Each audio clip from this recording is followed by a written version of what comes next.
Lorry bike ಮಧ್ಯೆ ಅಪಘಾತ ಜರುಗಿ bike ಸವಾರ ಓರ್ವ ಮೃತಪಟ್ಟು ಮತ್ತೋರ್ವ ಗಂಭೀರ ಗಾಯಗೊಂಡ ಘಟನೆ ಮಾನ್ವಿ ಪಟ್ಟಣದಲ್ಲಿ ನಡೆದಿದೆ. ಹೌದು, ರಾಯಚೂರಿನಿಂದ ಮಾನ್ವಿ ಕಡೆಗೆ ಹೊರಟಿದ್ದ ಲಾರಿಯೊಂದರ ಹಿಂಬದಿ ಬರುತ್ತಿದ್ದ ಬೈಕ್ ಸವಾರ ಓವರ್ಟೇಕ್ ಮಾಡುವ ಸಂದರ್ಭದಲ್ಲಿ ನಿಯಂತ್ರಣ ತಪ್ಪಿ ಲಾರಿಯ ಹಿಂಭಾಗದಲ್ಲಿ ಬಿದ್ದಿದ್ದಾರೆ.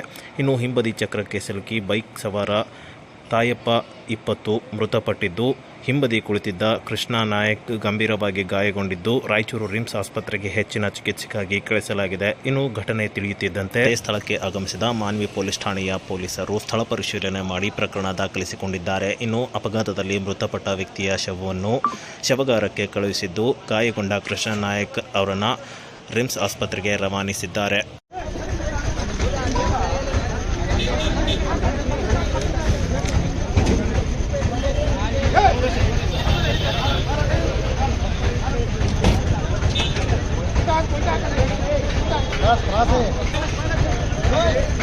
Gracias.